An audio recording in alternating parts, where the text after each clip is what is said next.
സുഹൃത്തുക്കളെ വണക്കം. ഇന്ന് ഏവർക്കും സുപരിചിതമായ ബുഷ് ഓറഞ്ച് ഞാൻ നട്ട രീതിയും അത് പരിപാലിക്കുന്ന വിധവുമാണ് എല്ലാവരെയും കാണിച്ചു തരാൻ പോകുന്നത്. ഇത് ഞാൻ ഞങ്ങളുടെ അടുത്തുള്ള ഒരു നഴ്സറിയിൽ നിന്ന് മേടിച്ചതാണ്. 180 രൂപയാണ് ഇതിൻ്റെ വില. ഇത് നമുക്ക് എങ്ങനെയാണ് ഞാനത് നട്ടത് എന്നുള്ളത് നിങ്ങളെ കാണിച്ചു തരാം. ഈ വീഡിയോ സ്കിപ്പ് ചെയ്യാതെ മുഴുവനും കാണാൻ ശ്രമിക്കണേ. ഇതുവരെ സബ്സ്ക്രൈബ് ചെയ്യാത്തവരുണ്ടെങ്കിൽ ഒന്ന് സബ്സ്ക്രൈബ്. ആദ്യം തന്നെ ഇതിനുള്ള മണ്ണ് തയ്യാറാക്കുന്ന വിധം. ആദ്യമായിട്ട് ട്രീറ്റ് ചെയ്ത മണ്ണ്, അതായത് കുമ്മായം ഇട്ട് ട്രീറ്റ് ചെയ്ത മണ്ണ്, ഒരു 10 ദിവസം റെഡിയാക്കി വെച്ചിരുന്ന മണ്ണാണ്. അതിൻ്റെ കൂടെ ചാണകപ്പൊടിയുണ്ട്, പിന്നെ വേപ്പിൻ പിണ്ണാക്ക്, എല്ലുപൊടി, പിന്നെ ചകിരിച്ചോറ്. ഇത് എല്ലാം കൂടെ നമ്മൾ റെഡിയാക്കി വെക്കുക. ഇതെല്ലാം കൂടെ നമ്മൾ ശരിക്കും ഇളക്കി യോജിപ്പിച്ച് ഇതിനെ റെഡിയാക്കി എടുക്കുകയാണ്. ഈ മണ്ണിനെ നമ്മൾ റെഡിയാക്കി എടുക്കുകയാണ്.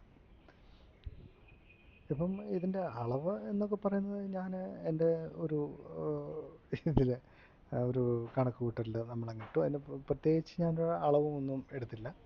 എല്ലാം ഓരോ പിടി വീതം എല്ലാം എടുത്തിട്ടുണ്ട്. മണ്ണിനെക്കാട്ടിലും കുറച്ച് കുറവായിട്ട് എല്ലാ വളങ്ങളും ഇട്ടു. അടുത്തത് നമുക്ക് ചട്ടിയിലേക്ക് നിറയ്ക്കാൻ വേണ്ടി നേരത്തെ ട്രീറ്റ് ചെയ്ത് വെച്ചിരുന്ന തൊണ്ടാണ്.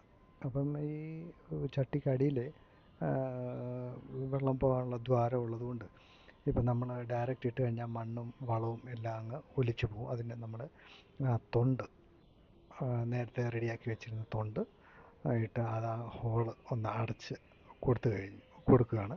അപ്പോൾ കൊടുക്കുമ്പോൾ ഉള്ള പ്രയോജനം എന്ന് പറഞ്ഞാൽ നമുക്ക് മണ്ണ് ശകലം കുറവായിട്ട് മതിയാകും. കൂടുതൽ മണ്ണ് നമുക്ക് വേണ്ടി വരത്തില്ല. അപ്പം അതിൻ്റെ മുകളിലേക്ക് നമ്മൾ മണ്ണ്, ഈ ട്രീറ്റ് ചെയ്ത റെഡിയാക്കി വെച്ചിരുന്ന മണ്ണ് നമ്മൾ അല്പം ഇട്ട് കൊടുക്കുകയാണ്. വളരെ സാവധാനം നമ്മൾ പിന്നെ ഓരോ കുറേശ്ശെയായിട്ട് നമ്മൾ മണ്ണ് ഇട്ട് കൊടുക്കണം. ഇട്ട് കൊടുത്ത് ഏകദേശം ഒരു പകുതിയോളം, ചട്ടിയുടെ പകുതിയോളം നമ്മൾ ഈ മണ്ണ് ഇട്ടു. അതിനുശേഷം നമ്മൾ വാങ്ങി വെച്ചിരുന്ന ബുഷ് ഓറഞ്ച് എടുക്കുകയാണ്. എടുത്ത് അതിൻ്റെ പിന്നെ പുറമേ ഉള്ള പ്ലാസ്റ്റിക് കവർ കട്ട് ചെയ്ത് ഒരു ബ്ലേഡ് വെച്ച് അതിൻ്റെ വേരുകൾ അറ്റുപോകാത്ത രീതിയിൽ കട്ട് ചെയ്ത് അതിൻ്റെ പുറത്തെ പ്ലാസ്റ്റിക് കവർ മാറ്റണം. ഇതിപ്പം നല്ലൊരു തൈയാണ്. ഇപ്പം നമുക്ക് കാണാൻ സാധിക്കും, നല്ലപോലെ വേരെല്ലാം ഇറങ്ങിയിട്ടുണ്ട്. നല്ലപോലെ വേരിറങ്ങിയിട്ടുണ്ട്. അപ്പോൾ ഞാൻ നോക്കി, അപ്പോൾ ഭയങ്കര ടൈറ്റായിട്ടുള്ള മണ്ണ് അല്ല ഇവർ വെച്ചേക്കുന്നത്. അവരും ഈ നഴ്സറിക്കാരും പിന്നെ ചകിരിച്ചോറൊക്കെ മിക്സ് ചെയ്ത മണ്ണാണ്. അപ്പോൾ അതുകൊണ്ട് ആ മണ്ണ് കളയേണ്ടി വന്നില്ല. നമ്മൾ അത് വെച്ചിരുന്ന ചട്ടിയിലോട്ട് നമ്മളത് ഇറക്കി വെച്ച് അതിൻ്റെ ഏകദേശം നടുക്കായിട്ട് ഇറക്കി വെച്ചിട്ട് പിന്നെ മണ്ണ് കുറേശ്ശെ നമുക്ക് ഒന്ന് റെഡിയാക്കി എടുക്കാം. അതായത് അതിൻ്റെ മണ്ണിൻ്റെ ഇച്ചിരി വേരൊന്ന് തെളിയത്തക്ക പോലെ മണ്ണൊന്ന് ചെറുതായിട്ട് മൂട്ടിൽ നിന്ന് മണ്ണൊക്കെ ഒന്ന് അടർത്തി ഇതിലോട്ട് തന്നെ, നമ്മുടെ ചട്ടിയിലോട്ട് തന്നെ ഇട്ടു. അത് കഴിഞ്ഞ് ബാക്കി നമ്മുടെ കയ്യിലുണ്ടായിരുന്ന ബാക്കി ഉണ്ടായിരുന്ന മണ്ണ് നമ്മൾ ബാക്കി ഭാഗത്തോട്ട് ചട്ടി മൊത്തം നിറച്ച് അത് വീണ്ടും അത് ഫില്ല് ചെയ്യുകയാണ്. അത് ഏകദേശം അതിൻ്റെ ഏതാണ്ടൊരു ചട്ടിയുടെ ഒരു